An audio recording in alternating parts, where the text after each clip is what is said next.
One summer, when day has fled, the plain covered with flowers pours out far away an intoxicating scent. Eyes shut, ears half open to noises. We only half sleep in a transparent slumber. The stars are pure, the shade seems pleasanter. A hazy half-day colors the eternal dome.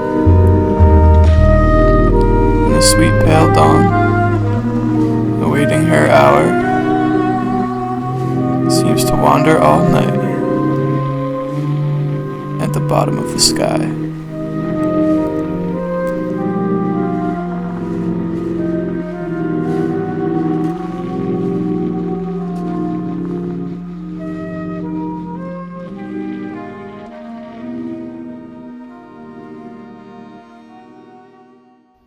That was June Nights by Victor Hugo. You see, I picked this poem because, in a very simple way, it encapsulates the entire thematic sentiment of Romanticism as a whole, coming specifically from someone who's integral in his involvement in France in the mid to late 19th century. Altogether, Romanticism is focused on the individual and the individual human's emotions and how the natural world around them can impact this. This takes a noted turn away from the focus on reason, which dominated the scientific revolution and Enlightenment, and instead looks to focus on emotions and how humanity and the individual are impacted by these emotions. Romanticism is focused on how the individual belongs in the natural world and the intense emotions that the natural world around us can bring. This includes a noted interest in the sublime, dominant power of nature, reflected in much of the art made at the time. In mid-19th century France, Romanticism evolved most notably through the works of the writers at the time, who attempted to incorporate similar themes while also making poignant socio-political statements in their works about the world that they were living in. They desired to further understand the shared human experience and what it means to be a human on planet Earth, focusing on and trying to depict the deeper emotions of man and how the natural world can impact this. Their stories often included struggling journeys with perspectives from unique individual characters. They met in downtown Paris at iconic Club des Hachissins, where they drank, smoked, wrote, critiqued each other's works, and philosophized about the current state of France and Europe in general. In these clubs, friends, writers, and contemporaries such as Victor Hugo, George Sand, Alexander Dumas, and more conversed about ideas that would birth some of the most famous works of European literature and history. Many of which were rooted in inspirational political movements while also trying to focus on this sublime beauty of nature. To these writers, a greater understanding of the individual, as well as this awesome power of nature, were directly connected to increased expansions of consciousness and deeper understandings of the mind. For example, Henry Cockerham notes how for poet Théophile Gautier, intoxication remained a regular source of inspiration for him from the very beginning of his career. It is within these clubs that this experimentation and creativity flourished. Because of this is integral to many aspects of French Romantic writing, and explains many frequent motifs used by these writers, such as the idea of the drunken feast. Gautier himself notes how nothing is more fashionable than a drunken feast. Every novel that appears has its drunken feast.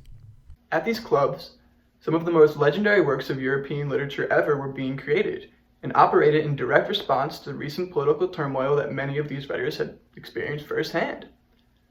Many of these works are still being read, reinterpreted, and remade today. Majesty the King, Louis XIII, and His Eminence Cardinal Richelieu, Musketeers are officially disbanded. For example, Alexander Dumas' 1844, The Three Musketeers, offers direct criticism of the greed and inability of Louis XIII's Ancien regime. Louis, as we know, was critical to the tension that would eventually lead up to the French Revolution. An even more famous French Romantic piece that was riddled with political commentary was Hugo's Les Miserables, offering a highly authentic, realistic portrayal of lower-class rebellions occurring in France in 1832 and the general instability of the country at the time. Les Mis came after the country had gone through dramatic shifts in power, such as the French Revolution of 1789, the preceding Reign of Terror, the reign of Napoleon Bonaparte, and a number of subsequent smaller revolutions occurring after it.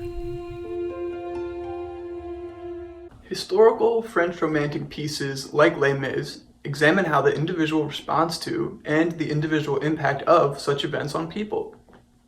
Up there, high in the dark bell tower, lives the mysterious bell ringer. A final example of romantic values being represented in the works of these writers comes in Hugo's 1831 The Hunchback of Notre Dame.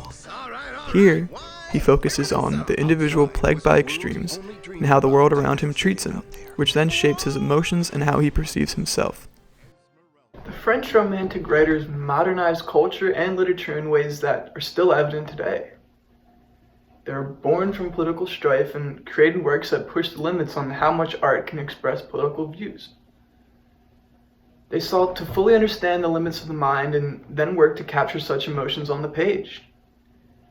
This movement was responsible for creating some of the most defining works of European and literature in general, and are still being remade and examined today. There's a lot that we have to credit the French Romantic literary movement for, and most of us don't even know it. The sky was open and gorgeous.